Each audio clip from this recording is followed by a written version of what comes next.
आम्ही परसवात पालाभाजी रुजवली होती, मुला, मोहरी आणि पालक, आणि ते आवज केला होता ना, ते पूर्ण पावसाने भरलं बघा.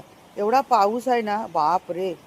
हे बघा किती पाणी काढलं आणि बाहेर बघितलं, आणि पाऊस सुरूच आहे अजून. हा जो दुसऱ्या बाजूला आम्ही आवा तयार केला होता, त्याच्यात पण आलेली भाजी कशी झाली बघा. आता मी यांना सांगणार, यामध्ये पावटा तरी रुजवा. ते तरी होतोय काय काय माहिती. पावसामुळे सर्व नासाडी झाली बघा.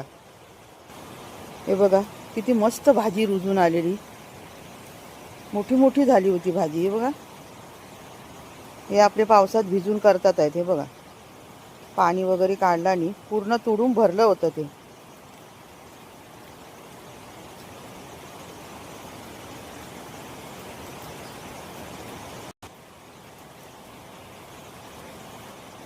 आता जरी पाऊस पडला तरी हे पाणी इथे जमा राहणार नाही, निघून जाईल.